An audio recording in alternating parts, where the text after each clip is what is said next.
It's the Mike Calta Show.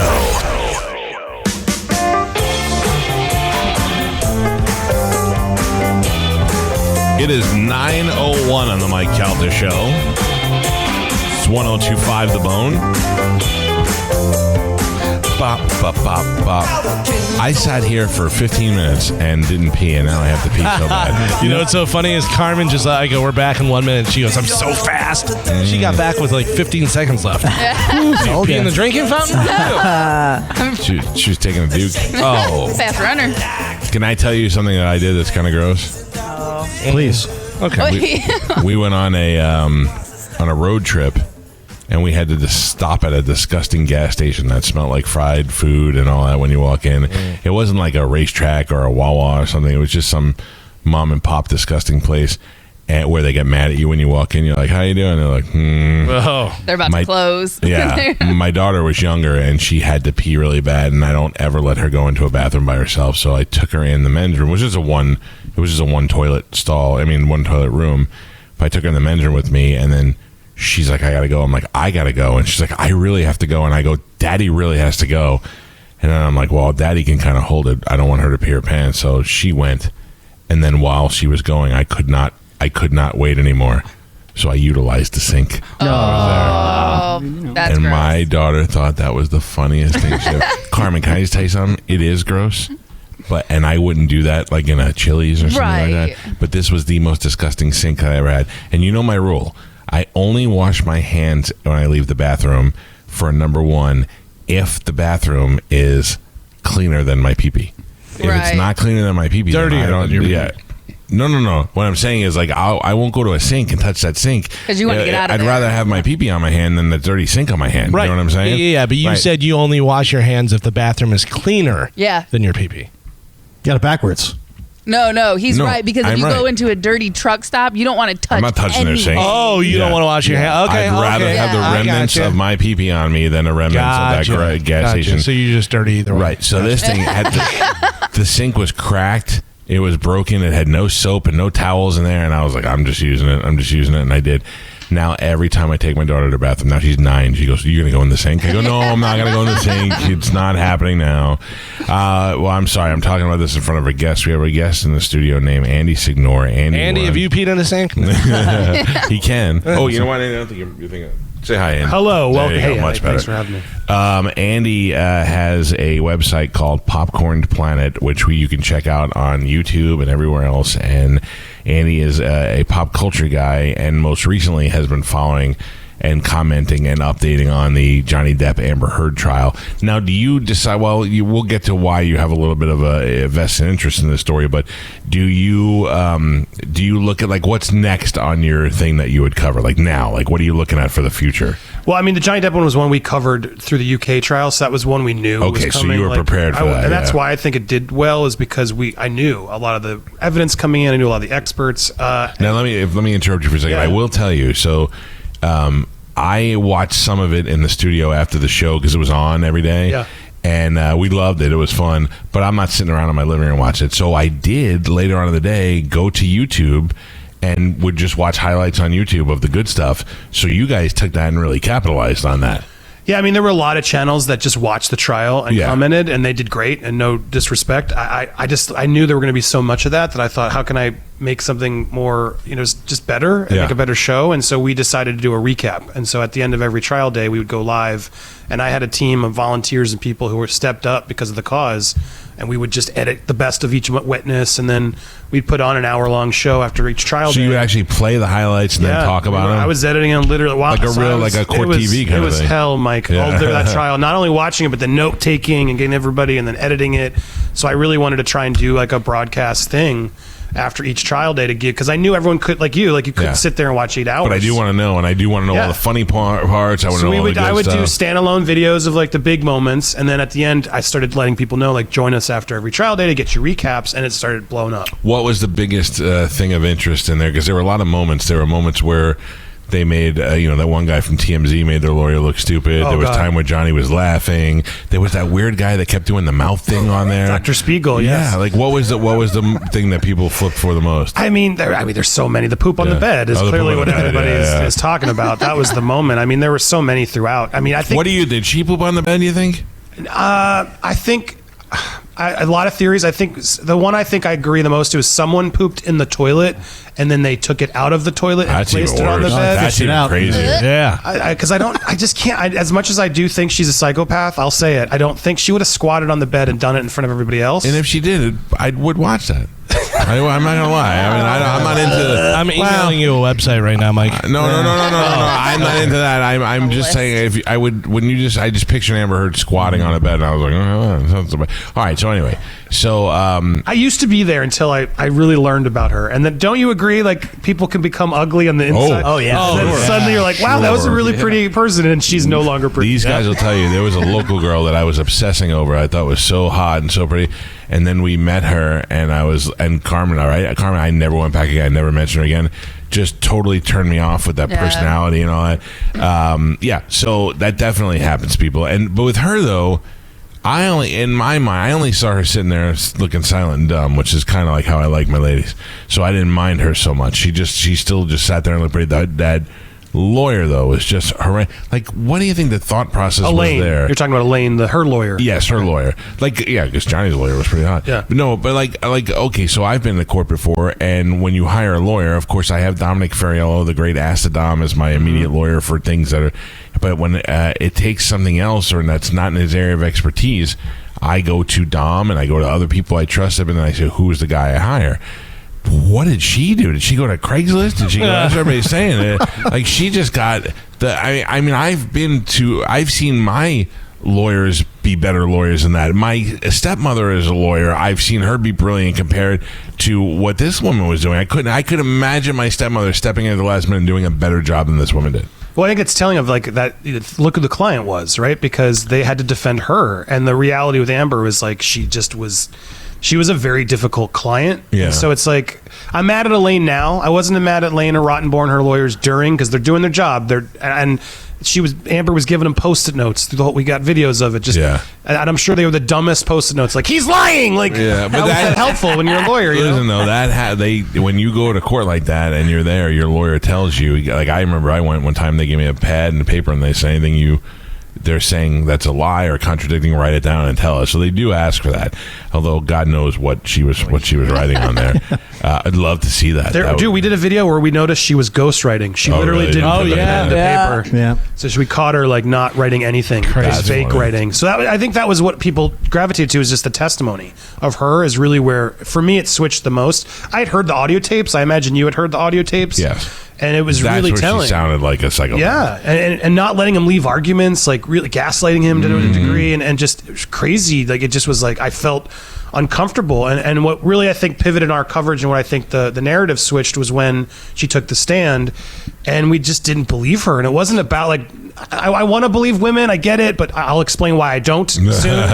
But we should believe everyone who tries to come forward, but we got to believe more in due process and hear both sides. Right, which for years we kind of forgot about, and a lot of people lost their careers over it.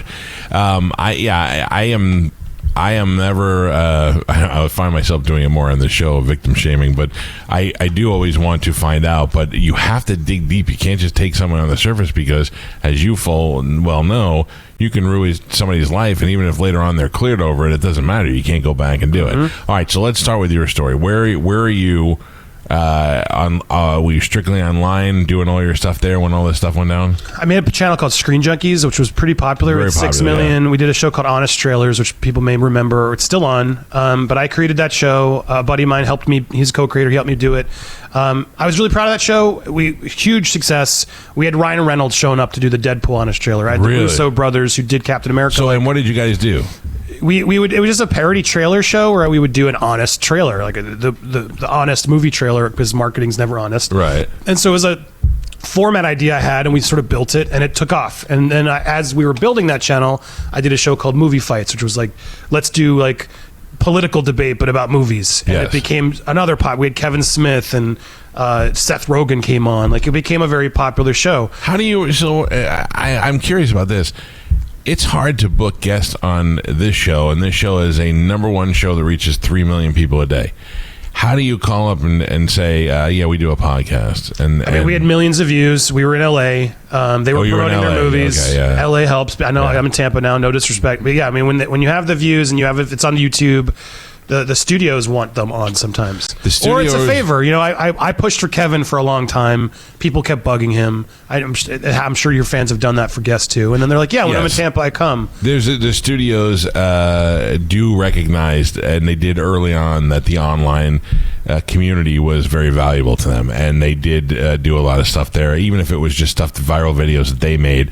They realized early on that was great for marketing, and probably way cheaper. Yeah, no one came just because. They came because they were promoting, or someone I knew hooked me up. Like Elijah Wood, I took forever to get him, but we got him on to debate Best Lord of the Rings movie, which was so fun because he's a nerd. That's a great view. So we have these friends that do this Deep Inside the Music, where they break down tracks of music songs, and I always tell them the thing that's going to put them over is when they get somebody from one of these bands to do it with them. Mm-hmm. That's really, I mean, if I was watching Elijah Wood debate a Lord of the Rings, that's fantastic. Yeah, and he's so smart. I love him. He's a great movie nerd, and it was great to have him on there debating the movies. So you get the idea. We were having a lot of, for YouTube especially, the movie channel was doing a lot of success.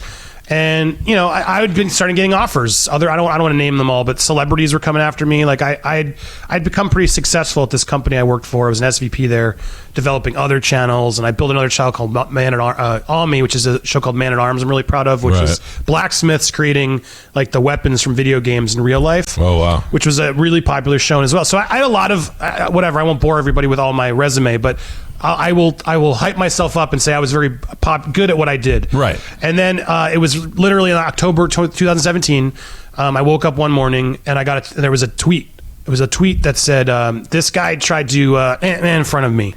Tried to pull a Louis C.K. Yes. Okay. And it was incorrect. And I wasn't worried about that, but I was like, oh, Jesus. And it was starting to get some traction from my haters. So incorrect where did you know this person or you did not know the person? This person claimed to be an intern. The media spinned it as like, oh, this was a Screen Junkies intern. This was a person I worked with years prior to Screen Junkies on a web series I did. Right.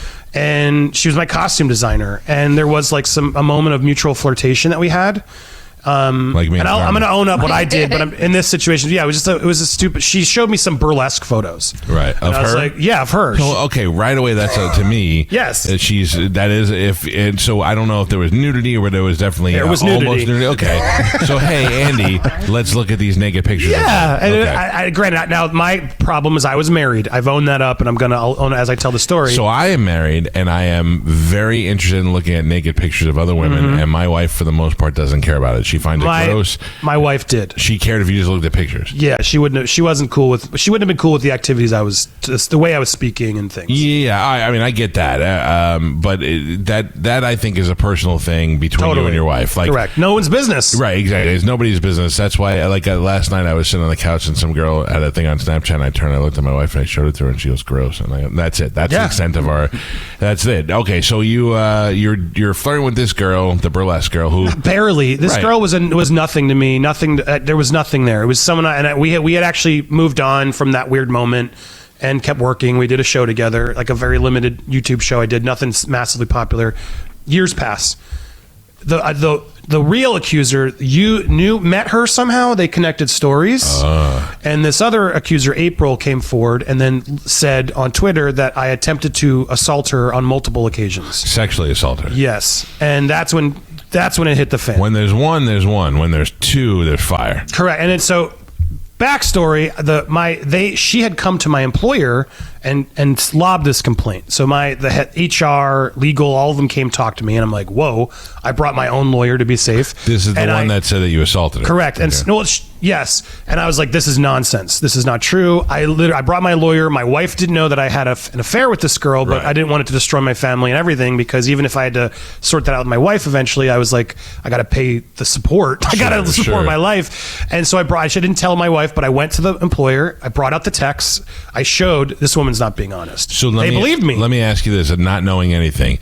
So you had an affair with this woman. How long was the assault claim after? Did the affair end Yeah, I mean, I'm trying to give you the fast version. We met at a Comic-Con. She flirted. We hooked up. We didn't hook up there. Right.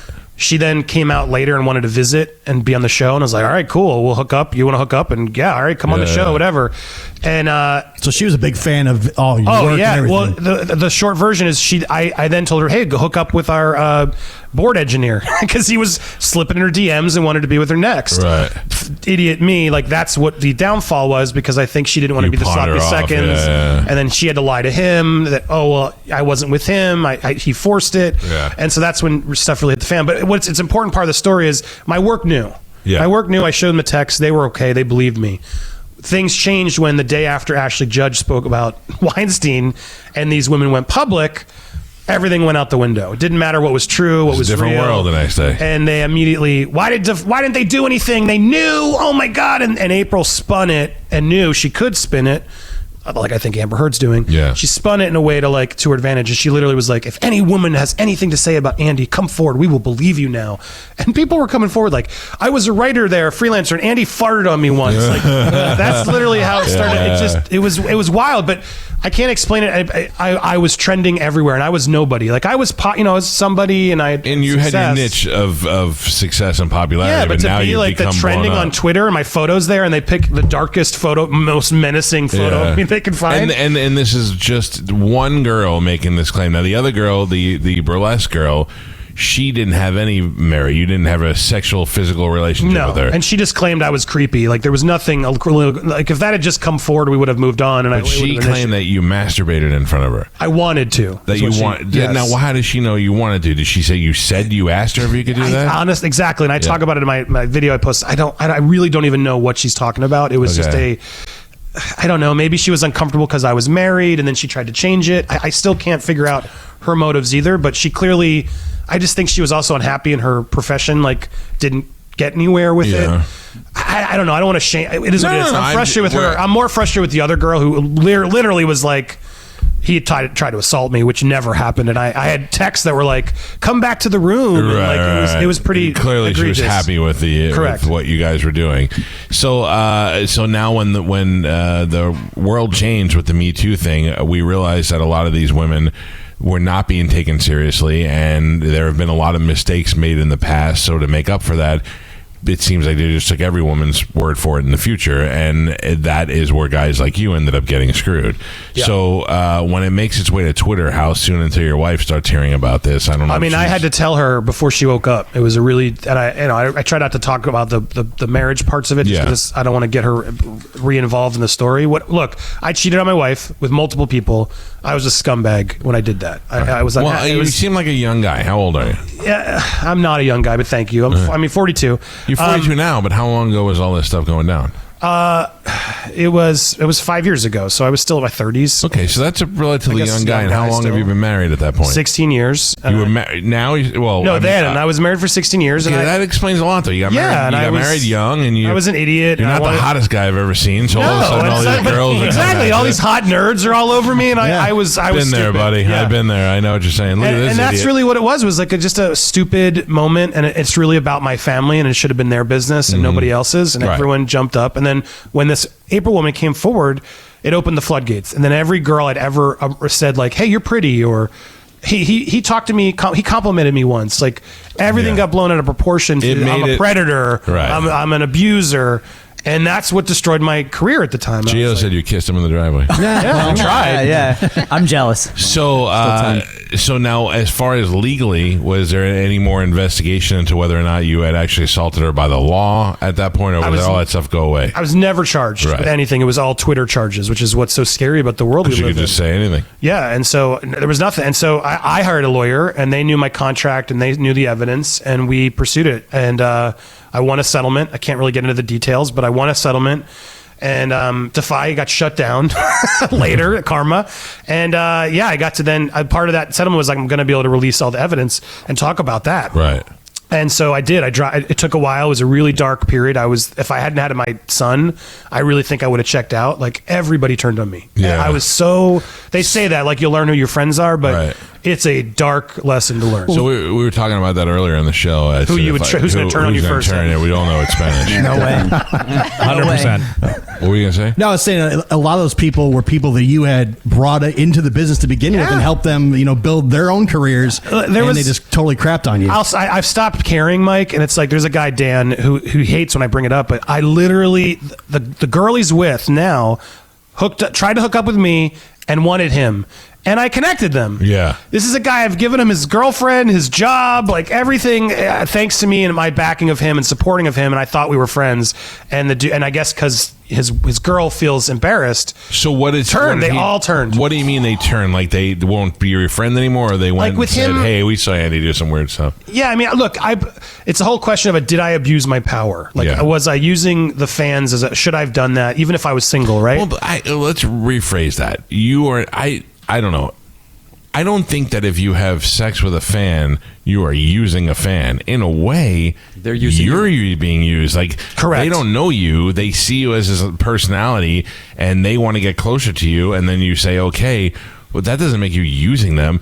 Now, employees and people that work for you that may be in a position where they feel like if I don't do something, those are the people that have to that may have a case. Did you ever force any employees to take out the trash at your home? No. But you just said it. That was the line, right? Did I force any employees or any fans to do anything for anything else? I think that is the line. I think, and I got the line's even blurrier than that. It is. For me, that's my line. You don't have to force them, but if you can imply that there is some sort of negative karma that's going to come back on them if they don't, that's really all you need at this point. Imply they need to clean up the garage outside. Right. There's a guest coming the next day. Yeah. Dude, I'm doing this of my own free will, Joe. You suggest things in the air and they just get done. So that's where it makes it difficult, because now in your mind you're like, that was a pure suggestion that I was making, but they can take it and make it evil. I mean, the funny thing about Louis C.K. is Louis, after his first tour back, after his whole deal was, he got up on stage, I saw him, and he goes, so let me just say, if you ask somebody if you can masturbate in front of them, and if they say yes, still don't do it. Because he was like, I don't know, what more can I have done? I didn't ask them to touch me. I didn't want to touch them. I did my own thing and asked them if it was okay, and they all said yes. And then, maybe a little weird. That's an interesting debate, because there's one writer who's someone who, because I think Louis should get his life back, of course. Yeah. But there was one writer who was like, well, I felt like I had to say yes, because why? I worked for him. Yeah. And if I said no, was he going to, tell me I'm wrong? And that's the line that really challenged me, because I'm like, I hear that side. I can sort of see where that's coming from, but at the same time, I'd want to talk more to Louis. Like, is she being honest? Like, was she more flirty? Like, what was the? But even there's if so she much was, nuance that I don't know. Even if she was, that whole feeling, who's to say?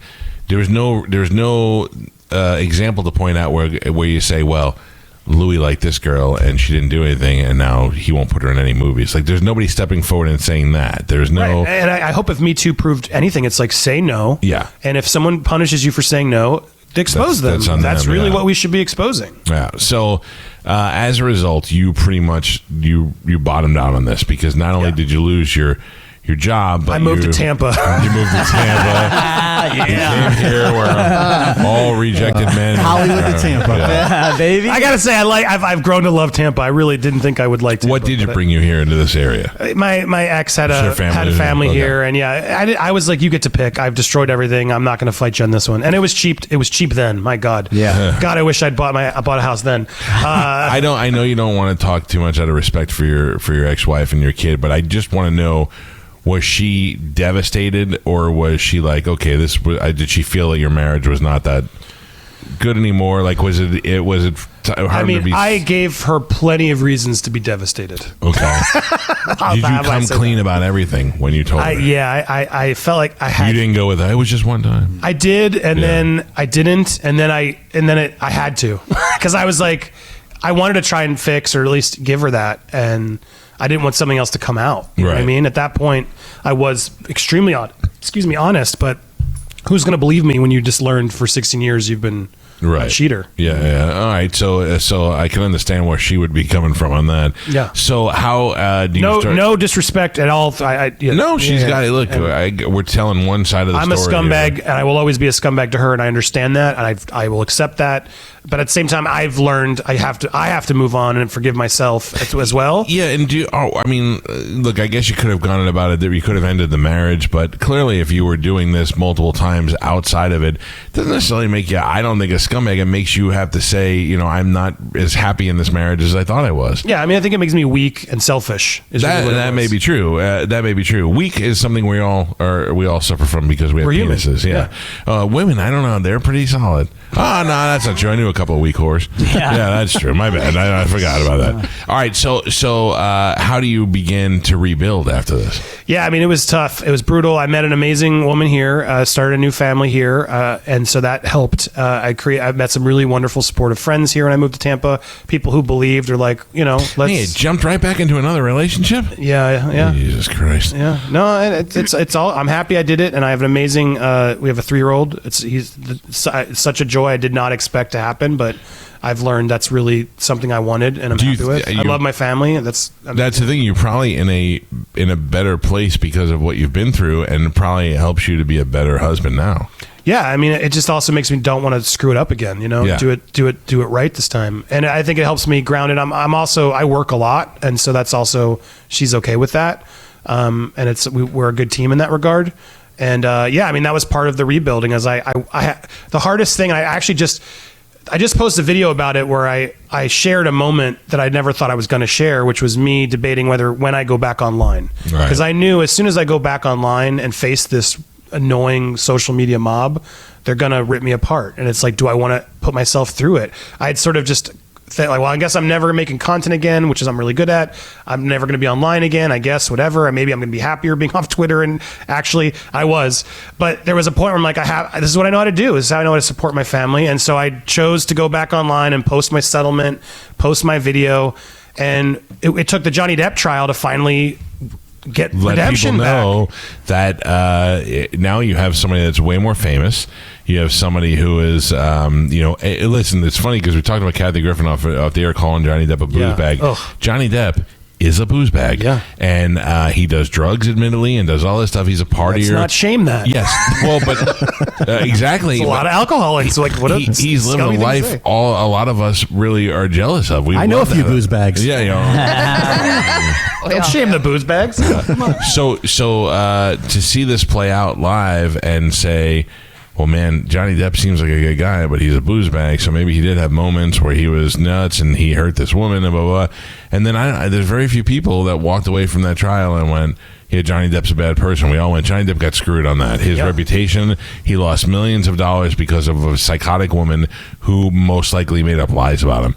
And we can say she did now. The jury is. Don't be nervous to say that, Mike. Oh, I'm not. Yeah, I'm not nervous. But yeah, I get you said allegedly, but no, the jury said she did. She did. Yeah. So we have to understand that although there are plenty of people and women and men and all that who've been in a situation where they are 100% correct and they were abused and assaulted and put in uncomfortable situations, there are others who've seized that opportunity to advance their careers, to get into the spotlight, or may have been under the impression that something bad went down, and when in reality it did not. And I think that happens a lot more. I think because of what people see in the media, they go, "Oh, I was assaulted or I was abused." And you're like, you weren't abused. Like all these young kids say, "I was abused when I was a kid." You weren't abused. Abused kids got lit cigarettes put out on them and beat up every night. Those are abused kids, or yelled at and told that they sucked.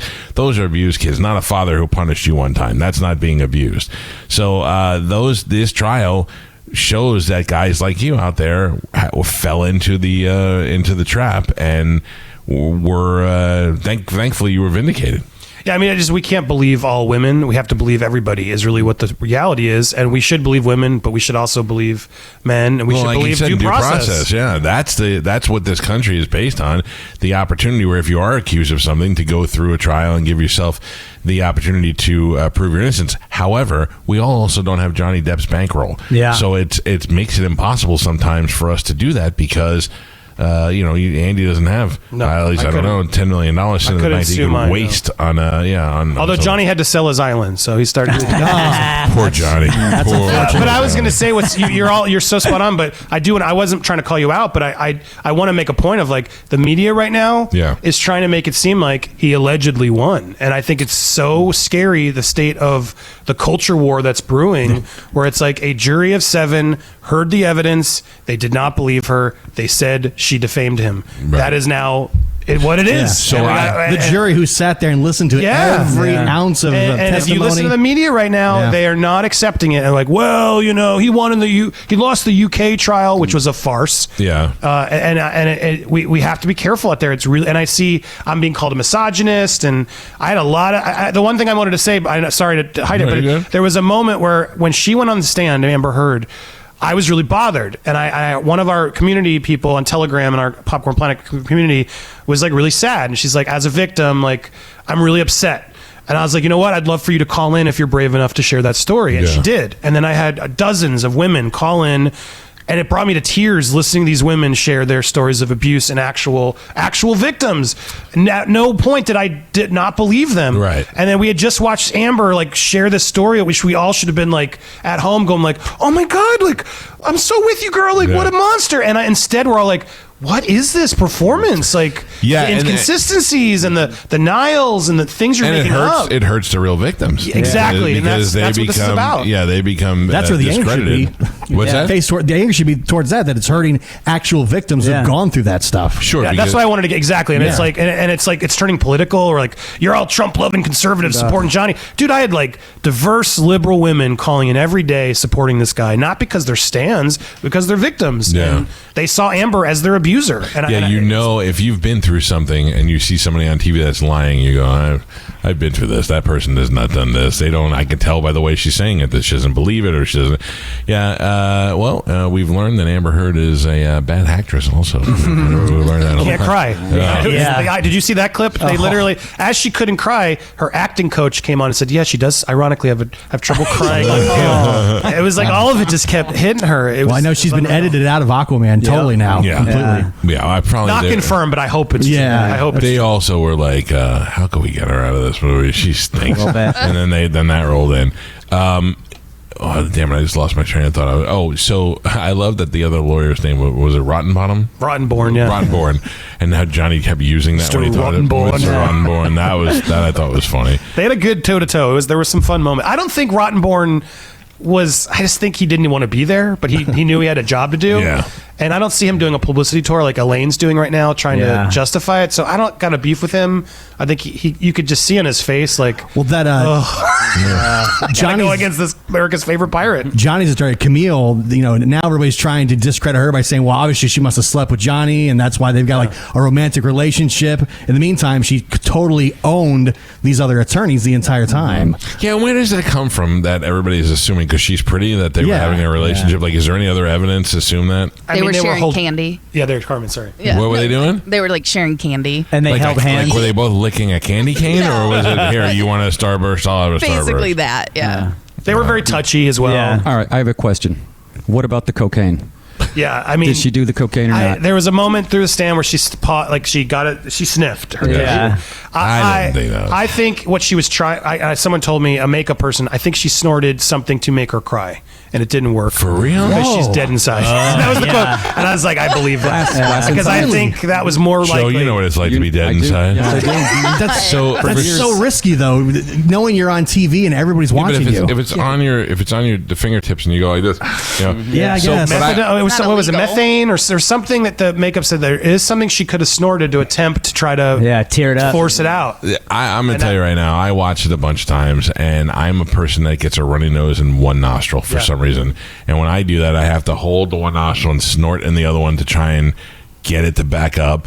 And that's exactly what it looked like to me, that she was just kind of doing one of those. Yeah, but she's allegedly, I'll say this one. She knows how to snort. We had an actor, Stephen Crowley. I'm sure I can get him on your show too. Yeah. He was in Never Back Down with Amber, and he started telling the stories about her sniffing the stuff. She likes the white, which she's denied. Right? She's like, blah blah blah. But come on, I had so many sources reaching out to me telling me the truth about Amber and her drug use, the parties with Elon Musk. There was a lot of stuff that she just wanted to hide from the public. Little Tootski. little go dust. Yeah. You know about Elon Musk's love child, right? With her, have you guys real? With her? So her child, Una, the speculation warning. So as we say on my show, Elon's the father. They were fighting over frozen embryos. What? So why can't they just do a paternity test and get all the? They couldn't even get him to depose him. How are they going to get a paternity test from? Dude, that's true. He's flying off to space. You can't get him out. That's true. That's why he's building a. I don't think can we get Mari to go over to test SpaceX? I didn't even think of that. Okay, so what's the next thing on the horizon that you think you're going to keep an eye on? It's weird because I get stressed about that because I'm like, oh God, we were so successful and that's all the floor's going to drop and what do we do? But my partner Jami always is telling me like, you never know. Like, who would have thought Will Smith was going to go up there and slap Chris Rock? No, yeah. One of the Sounds like- greatest moments in the history of television. I can't tell you what's next because tomorrow, who knows what's going to happen? Well, I know you guys had a lot O.J. of- Simpson will rob a bank. I don't know, and we'll be on again. You had a lot of great coverage when the Brian Laundrie thing went down. Yeah. There was good stuff there. Yeah, I mean, we're covering the Alec Baldwin case. Like, that's on deck. Everyone wants me to cover Marilyn Manson. I don't know. Did you watch that show? The one that had the what's it? Rachel Lee Cook, Evan Rachel Wood, yeah. Wood, True whatever. Blood? Survey the Phoenix thing. I have a friend who's just she's adamant Marilyn's innocent. I've had her on. I hear her out. I just don't know. Even when I've heard it all, I just feel like I feel like that is one of those situations where I'm like, I don't really trust either of them. I watched the show. I don't know him. I watched a show that was a documentary from her side. Okay, and they went through the whole thing with her mother and how she was in a movie where she played a younger person who was sexually active, and that's when he was attracted to her. And it was just a lot of speculation and things to just say without backing it up. So then her first big thing came, and she said they filmed the video, and in the video they were supposed to be having simulated sex. But he gave her some drugs beforehand, that they had done drugs plenty of times together before, and then during the video shoot they had real sex. And that was and I'm like, how many times did you do drugs and have sex with this guy? Like, that time was any different than the other ones? I didn't feel like, and I don't really love Marilyn Manson. He seems like a creep to me, and he freaks me out with those stupid eyes and all that. So it didn't from her side of the story. It didn't come across like he had done anything wrong. So I'm like, I don't know if I buy this. I'm exactly where you're at. I'm like, it's such a complicated one that if they do a trial, I'll cover it sort of like, and like, oh, let's watch together. Because I don't know, but there are some people who are very adamant he's innocent. I'll hear it out. I'm not going to say anything negative or positive about it just because I don't feel like I know enough. I don't like this whole grooming term. If I meet a girl and she's hot and I go, you are really hot, and she's like, well, I'm only 17. I go, well, call me when you're 18. That doesn't make me a bad guy. That makes me say I'm going to wait and do something when it's legal. You're just calling dibs. Yeah. And this is also somebody who met his wife when she was 17. I met my wife at a nightclub called Jammin's in Clearwater Beach. She was in the club where it was 21 and up because it was a full alcohol bar, of course. I was there for a gig at work. And she had a boyfriend at the time, so we exchanged numbers and information, but I never did anything, didn't kiss. And then years later, we were in contact again, and she was well over 18 at that point. But at that time, I didn't know, and she was in a club that was 21 and up. But I would have said to her, well, it does matter, because I'm to assume logically that a girl who is in a club that checks IDs to be 21 should be 21 at least. And then, when I found out years later how old she was, what if I found out that night and I was like, "Ooh, you're too young, but you're hot. Call me when you're 19." Is that grooming? Now, if I called her every month and said, "Don't forget me," that's a different story. But you told her to call you when she broke up, and she did. And she did. Yeah. And she did. Does that consider grooming? Now it is culturally. Now, yes. Back then, no, but now, yes. I said to her, call me when you're of age and single. How much better of a guy could I have been? Listen, I agree with you, but the problem And is... then I married her and made 2 beautiful children. Yeah. You shut your mouth. Listen, I don't disagree, but the issue is now you have people that will use that as a way to either get money out of you or ruin your career. And they can, put because all my other 16-year-old girlfriends aside for that one. and you're a good guy, What? and I agree. Very nice. Yeah. Well, it's happening right now. I was looking it up. Kerry Fugiyama. He did True Detective. Yeah. He's directing a bunch. But a Rolling Stone piece came out where women are like sharing the DMs because he's a single guy who likes to hook up with his hot extras. Yeah. And Rolling Stone's now calling him a predator, all the things you're saying. And it's like, I read this article fuming. I'm like, stop screwing the director if you don't want the drama. Like, Yeah, but also like, you're all adults. You're not. I get and they it do with this thing of this. they call them girls, where I'm like, you are a woman. Yeah. Like let's call it what it is. You know. If you're a director and you're screwing extras, you open yourself up to that because now people are thinking, well, what is he promising them? What is he saying? Not that he shouldn't be able to do it, but he's got to think now in this society that could be the case. But also, why did he want to be in entertainment? Why do rock stars want to be in? We're doing this because of meet girls. You know what I mean? Yeah, and if it's consensual and they're adults, why is it our business? That's what's. If they're offering a job, like you said, then it's one thing. Right. If it's like, no, you got to suck, do this or whatever. Yeah, if you want the part. You got me very nervous. What are you going to say? I got excited. Ooh, he's gonna do it. That's how Carmen got this job. Let me tell you. Allegedly. Yeah. Well, the one I was gonna say, the one that we've covered, and I'm doing it again, which I'm curious your take, is the Michael Jackson case. What do you think of Michael Jackson, Mike? I have to tell you, as somebody who watched all of the new stuff and then the first round of the stuff, I mean, I think there's too many things. Once you heard about the Jesus juice and him showing them pictures of naked women and all that stuff, False. False. Really? That never False. happened. Yeah, I wasn't there for any of this stuff, and I don't know. But that kind of stuff to me seems like something. I believe Michael Jackson is perpetually a child because he lost his childhood. I don't think that makes it okay for him to have sleepovers with little kids and stuff. But I understand why Also he had never false. went. What do you mean?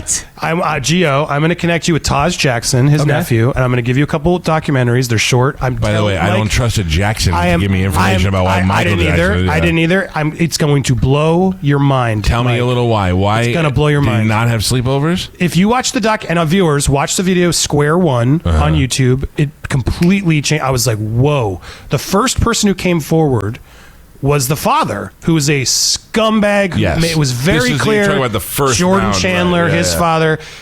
That's what opened the floodgates. Every other case, I was always told by the media, it was like Johnny Depp in a way. Like when that person came forward, current affair. current affair, They were yeah. all like, "We'll pay you $500,000 if Michael touched you." There, I'm telling you, there was no. I've looked at it. There's no evidence. Now I was with you. I watched that Martin Bashir documentary. Right. Where I'm like, as a father, I'm like, oh my god, screw this creep. Why is he sleeping with these kids in the bed? Go listen to Macaulay Culkin. Go listen to Taj, who was in that bed. This was a playroom, game room, TVs, bunk beds, couches they were watching, falling asleep to. Is it still weird a little bit? Yes. Yeah. But it was, they keeps calling it sleep with as sexual, is what Taj really has told me over and over again. He's like, it was never sexual. Well, not with we fell Taj because he was asleep. his cousin or whatever. He was there. He's also an abuse victim. I'm Yeah. telling you, I thought that too. We did 2 videos on my other channel, Hugging the Cactus, where he let me ask him anything. And he also And has nothing to hide at this point Correct. because he can't get anything from Michael by Correct. defending He him. makes no money. Might make more money if he came out and was telling a story about how Correct. he was molested. And then you look at Leaving Neverland, and the 2 people that came forward literally perjured themselves. Yeah. That guy is a despicable human being. I'm telling you, it's everyone just is like, yeah, Michael. I think it's heartbreaking what we've done to Michael. Is it possible that Michael, though, was a child molester and just didn't molest all these kids? Why wouldn't a single kid come forward that happened? Well, because they're kids. They're adults now. Yeah, but they What are the are payouts coming for forward then? as adults. What They are the aren't. payouts for then? These 2 are trying to track a book. They're the only 2.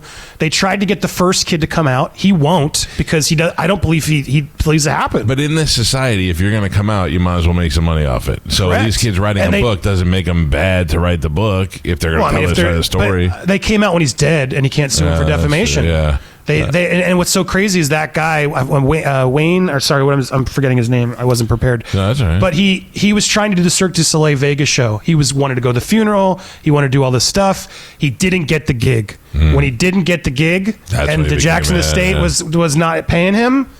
Oh, I'm shopping a book, and then when the book didn't happen, Oh, Leaving Neverland. And then you want to know who helped with the Leaving Neverland and made it popular? Oprah. Oh, want to start talking about Oprah and the shady stuff Oprah does?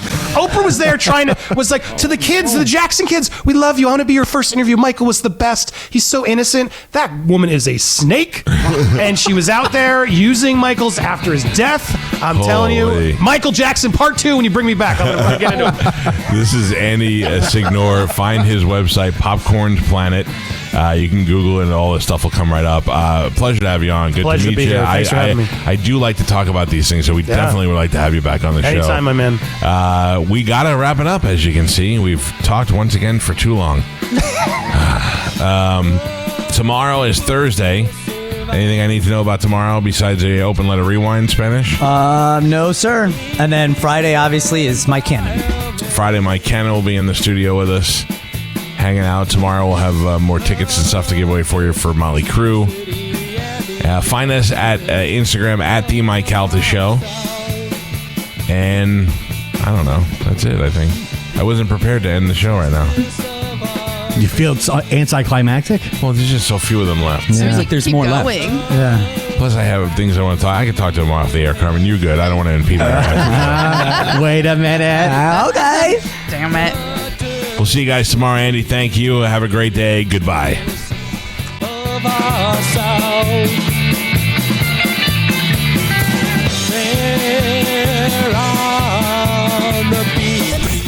That's it. It's over. That's all for today. Thanks for listening to The Mike Calta Show.